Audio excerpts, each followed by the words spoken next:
In lesson 35, we want to talk about ratios and rates. Now, ratios and rates do look a lot like fractions, and they sort of act like fractions, and we do the same math. Math doesn't change just because we use numbers for different things. We still, the principles still stay the same. But what a ratio is really a comparison of two different quantities to each other. A rate will compare different types of quantities. You're familiar with miles per gallon. Miles is one type of quantity, gallons is another, and that's really a rate. Ounces per cent is another one. Ounces is a different quantity from cents, and we'll see, we compare those when we're shopping for food and things. And then let's look at, we can get the ratios to the simplest form by using fractions is what we do. So when we say, in example number 1, 25 to, the word to, 150, what we're really saying is 25 to 150. And when we draw the line for the fraction, we say the word to. And that's how we read a rate. We're comparing 25 to 150. Now, we can reduce that, of course. So that rate can be simplified. We would divide both by 25. When I divide 25 by 25, it becomes a 1. And I divide the denominator by 25, and it becomes a 6. So that rate is really the same as 1 to 6. Example 2 is 8.1 to 10. Now, we never leave a decimal in a ratio or a ratio. And so what we have to do is we have to move that decimal one place to the right. When I do that, it becomes 81, but I also have to move the decimal in the denominator one place to the right. What I've actually done is multiplied both of these numbers times the number 10, which is fine. I can always multiply the top and the bottom of a fraction by the same number.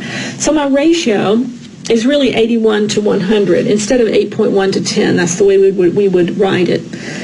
Example 3, 6 ounces to 16 ounces. And of course, we need to reduce it. Divide both of them by 2, because I think that's the common denominator we can find, and we would have 3 to 8, 3 to 8. 6 to 16 is the same as 3 to 8. What if we have, though, weird sort of ratios? What if we have relationships like 3 1/3 to 4 1/6, as in example 4? Well, this is where we get to do a little work, and it's sort of fun work. It's the same thing we've done with complex fractions. We would write this problem as 3 1/3 over 4 1/6. And of course, you know we're not going to leave it like that. We're going to change both of those numbers, both of those fractions, mixed numbers, into improper fractions. 3 1/3 will be 3 times 3, which is 9, plus 1. It's going to be 10 over the denominator of 3. That's our top fraction, our numerator in a complex fraction.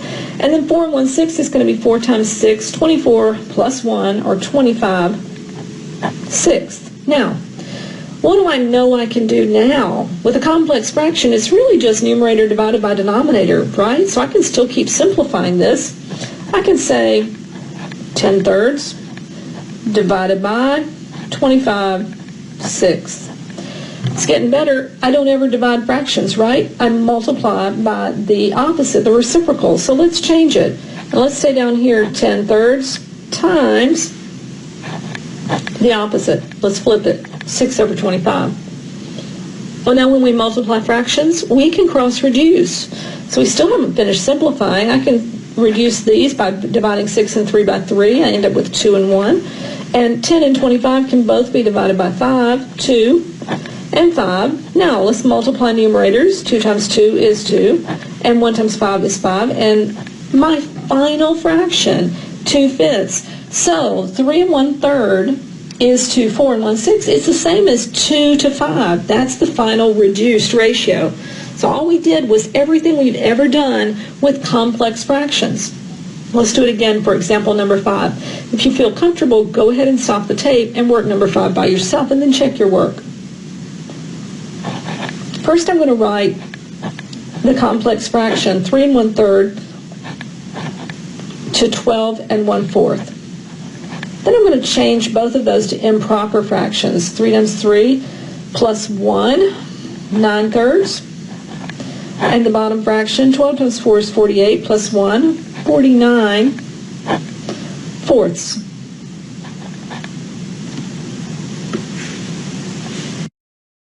Let's fix my problem here. I meant to write 3 1/2. Okay, so that's not going to be 9/3. It's going to be halves, and it's going to be 3 times 2 is 6 plus 1. That's going to be 7/2. Okay, I hope you can read that.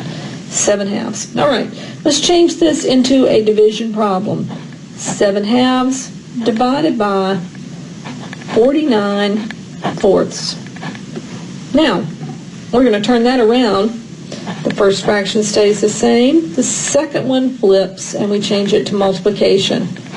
So it's 7/2 times 4 49ths. Let's cross-reduce. We can only cross-reduce when we are multiplying two fractions, remember. So 2 will go into both of these numbers, and 7 will go into both of these numbers.